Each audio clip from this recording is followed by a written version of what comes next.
నాపై సోషల్ మీడియాలో చేసిన ట్రోలింగ్లకు నేను కాణిపాకంలో ప్రమాణం చేసేందుకు సిద్ధంగా ఉన్నానని చిత్తూరు తెలుగుదేశం పార్టీ అసెంబ్లీ అభ్యర్థి గురుజాల జగన్మోహన్ తెలియజేశారు. ఈ సందర్భంగా బుధవారం ఆయన విలేకరులతో మాట్లాడుతూ రానున్న ఎన్నికల్లో తెలుగుదేశం పార్టీ ఖచ్చితంగా గెలుపొందుతుందని, ప్రజల నుంచి వస్తున్న ఆదరణ చూసి ఓరవలేక సోషల్ మీడియా వేదికగా బురద చల్లే రాజకీయాన్ని చేస్తున్నారని ఆయన ఆరోపించారు. స్థానిక వైసీపీ ఎమ్మెల్యే అభ్యర్థి విజయానందరెడ్డి, ఆయన అనుచరులు నాపై ఆధారాలు లేని వ్యక్తిగత విమర్శలు చేస్తున్నారని ఆరోపించారు. వారు విమర్శించిన వాటిపై నేను కాణిపాకంలో ప్రమాణం చేసేందుకు సిద్ధంగా ఉన్నానని, ఆయన కూడా ఎర్రచందనం స్మగ్లింగ్, లాటరీ టికెట్లు విక్రయాలు, ఇసుక అక్రమ రవాణా, పేకాట లాంటి వాటిని చేస్తూ అక్రమంగా సంపాదించలేదని ప్రమాణం చేయగలరా అని సవాల్ విసిరారు. ఎన్నికల అధికారులకు సమర్పించిన అఫిడవిట్ లో విజయానందరెడ్డి పైన స్మగ్లింగ్, వన సంపద దోపిడీ, మత కల్లోలాలు కేసులు కలిపి మొత్తం 14కు పైగా కేసులు ఉన్నాయని, మత కల్లోలాలకు సంబంధించిన కేసులో సైతం ముద్దాయిగా ఉన్నారని ఆయన సమర్పించారని తెలిపారు. ఎన్నికల నేపథ్యంలో వీటన్నింటి నుంచి ప్రజల దృష్టిని మరల్చేందుకు ఈ రకమైనటువంటి నిరాధార ఆరోపణల కుట్ర కోణాలకు సోషల్ మీడియాని వేదికగా చేసుకుని తనపై ట్రోల్స్ చేస్తున్నారని మండిపడ్డారు. వీటన్నింటినీ ప్రజలు గమనిస్తున్నారని, రానున్న ఎన్నికల్లో ఖచ్చితంగా బుద్ధి చెప్పే బాధ్యత చిత్తూరు ప్రజలు తీసుకుంటారన్నారు. దీంతో పాటు తనపై అసత్య ఆరోపణలు చేస్తూ సోషల్ మీడియాలో ప్రచారం చేసిన వారిపై తగిన చర్యలు చేపట్టాలని కోరారు. మాజీ ఎమ్మెల్సీ దొరబాబు మాట్లాడుతూ 14 కేసుల్లో ముద్దాయి, పీడీ యాక్ట్ నిందితుడు, చిత్తూరు వైసీపీ ఎమ్మెల్యే అభ్యర్థి రాజమండ్రి జైల్లో చిప్పకూడు తిన్నాడని ఎద్దేవా చేశారు. పోలీస్ స్టేషన్ కనిపిస్తే షర్ట్లు ఇప్పే కల్చర్ తో తను స్మగ్లర్ అని తానే గుర్తుంచుకున్నాడని వ్యంగ్యాస్త్రం వేశారు.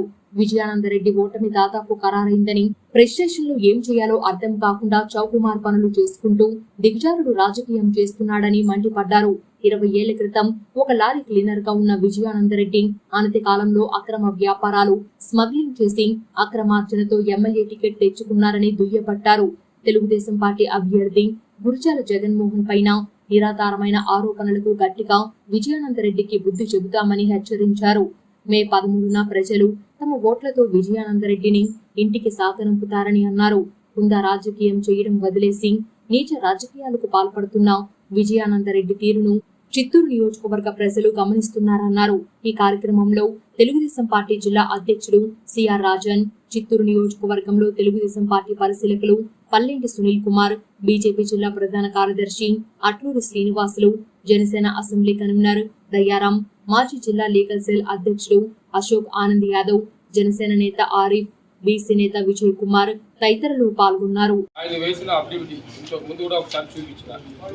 దీంట్లో 14 కేసులు ఉన్నాయి. 14 కేసుల్లో కూడా ఆయన సంతకం పెట్టింది. ఒకవేళ ఆయన సంతకం లేదనుకుంటే పర్వాలే, ఆయన నా పైన ఇన్ని కేసులు ఉన్నది అని సంతకం పెట్టిన ప్రతిదీ ఆయన 14 కేసులు నేను ముద్దాయి అని అఫిడవిట్లో ఆయన దస్తూరితో పెట్టాడు. ఇది కాదంటాడా? ఈ స్మగ్లింగ్ కేసు ఒకటే కాదు, పీడీ యాక్ట్లో లిక్కర్ కేసులో సుమారు 3 నెలలు రాజమండ్రి తీసింది కాదు, మేమేమైన బట్టలు ఇప్పించింది కాదు. తనంతా తానే బట్టలు ఇప్పుకొని స్టేషన్ చూడంగానే భయం ఆయనకి. ఇది వరకు అధికారంలో ఉన్నాడు కాబట్టి స్టేషన్ ఆయన ఇంటికాడికి పిలుచుకునేవాడు. ఇప్పుడు ప్రభుత్వం మారిపోతా ఉంది కాబట్టి స్టేషన్ కాడికి ముందే పోవాల్సి వచ్చింది. అక్కడికి పోయి స్టేషన్ చూడంగానే పాతకాలం గుర్తుకొచ్చింది. పోలీసులు బట్టలు ఇప్పించారు, అర్థం ఎక్కించింది కాబట్టి ఈయన కానీ బట్టలు ఇప్పేశారు. అంటే మాకు తెలీదు, మేము ఆ రోజు క్యాంపెయిన్లో ఉన్నాము. ఎందుకురా మన అపోజిషన్ పార్టీ అభ్యర్థి ఇలా ప్రవర్తిస్తున్నాడు అని అడిగే యువత నేను మా నాయకుల్ని. మనం గెలిపోతున్నామంట, ఆ ఒక గెలుపుకి జీర్ణించుకోలేక మతిస్థిమితం వచ్చేసింది ఆల్రెడీ. కాబట్టి మన పైన ఇన్ని కేసులు, మనం చేసే ఈ అక్రమాలని రోజు కథలుగా చెప్తున్నాడంటే ఎక్కడ పోయినా. సో ఈ జగన్మోహన్ అనే వ్యక్తి పైన కూడా ఏమన్నా ఆరోపణలు చేయాలని వాళ్ళ వైఎస్ఆర్సీపీ సోషల్ మీడియా అని ఒకటి ఉంటుంది. కుక్కలు కొండను చూసి మరుగుతూనే ఉంటాయంట. కుక్కలకి నొప్పి వస్తుంది తప్పితే కొండకి చేటు లేదన్నట్టుగా వాళ్ళకి ఏమీ దొరకలే. నేను అప్పుడెప్పుడో ప్రజా ఆదరణ ఉంది కాబట్టి అక్కడెక్కడ అనంతపురం పోతే ఒక పెళ్లి మండపంలో బాలయ్య బాబా అభిమానులంతా ఏదో లక్ష పాప అనే పాటకి డ్యాన్స్ వేయమని పట్టుబడితే ప్రజల కోరికకి ఎప్పుడైనా ఒక నాయకుడు ఆ ఆలోచనలు కానీ నాయకత్వ లక్షణాలు ఉన్న వ్యక్తి కానీ 10 మంది కోరుకుంటే ఆ స్టేజ్ పైకి ఎక్కి డ్యాన్స్ వేయడాలు సర్వసాధారణం. ఎందుకంటే ఈయన కూడా పిట్టల ధర మాత్రం చాలా డ్యాన్సులు వేసినవి మన దగ్గర ఉన్నాయి. సో ప్రజల కోరిక మేరకు ఎవరైనా వేస్తాము. ఈ నాయకుడు ఆ నాయకుడు అని కాదు, నేను వేస్తాను, అందరూ వేస్తారు. వాటిని ఏదో తీసుకొని వచ్చి పబ్బుల్లో డ్యాన్స్ వేసినాను, లేదు ఇంకెక్కడో ఆడపిల్లలతో డ్యాన్స్ వేస్తున్నా అంటూ స్త్రీలను కించపరిచే విధంగా వీడియోలు చేస్తూ ఉన్నారు. సరే, నాకు ఫస్ట్ నుండి కూడా ఎదుటి విమర్శలు కానీ వీడియోలు చూడడం కానీ ఇవి అలవాటు లేదు. నిన్న మొన్న ఏవో డ్రగ్స్ అంట, నేను ఆయన డ్రగ్స్ మార్గద్రవ్యాలు చిత్తూరులో గుట్కా మట్కాలు ప్యాకెట్ లాటరీ అమ్మిస్తున్నాడని చెప్పే కాడికి ఏదో ఒక రకమైన డ్యామేజ్ చేయాలి. కాబట్టి ఈయన చిత్తూరులో పుట్టి బెంగళూరు పోయినాడు కాబట్టి మహానగరాల్లో ఈ డ్రగ్స్ ఉంటాయో లేదో వాళ్ళకి అలవాటు. ఎందుకంటే వాళ్ళ అధినాయకుడు టన్నులుగా వైజాగ్కి తెప్పించాడు.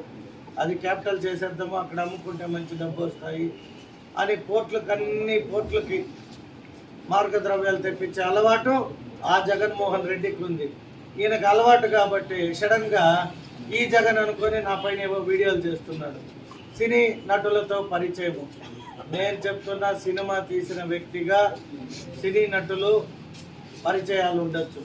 అంత మాత్రాన డ్రగ్స్ లేదు మార్గద్రవ్యాలు సప్లై చేశాడు. ఇప్పుడు మేము ఈరోజు అంటున్నాం విజయానంద్ రెడ్డి రెడ్ స్మగ్లర్. అది నేను చెప్పింది కాదు. అతనికి నాకేమి పాత గొడవలు లేదు, లేదా నేనేం రెడ్ శాండల్ స్మగ్లర్ కాదు. ఆయన పైన కేసులు పెట్టించక మా ప్రభుత్వం వచ్చింది. గత 2004 కాంగ్రెస్ ప్రభుత్వం వచ్చినప్పటి నుండి ఈ 2024 దాకా ఏ స్టేషన్లో అయినా ఏ కేసు ఉన్నా ఇమ్మని అప్పీల్ చేసుకున్నాం. ఆంధ్ర రాష్ట్రం మొత్తం నిల్లునిచ్చింది. గురజాల జగన్మోహన్ నా ఇంటి అడ్రస్తో నేను అడిగితే ప్రతి ఎస్పీ 13 జిల్లాలకు సంబంధించిన ఎస్పీలు ఎక్కడ ఇటువంటి కేసు లేదని ఇచ్చారు. ఈ పెద్ద మనిషి తన సోషల్ మీడియాతో ఏవో నా వీడియోలు ఫోటోలు ఫేస్బుక్లో, మాకు ఫేస్బుక్లో కూడా మంచి ఆదరణ ఉంది. అది ఈనాటిది కాదు, ఫేస్బుక్ బంధము ఒక 13-14 ఏళ్ళుగా నేను నా ఒక అకౌంట్ ఉంటుంది.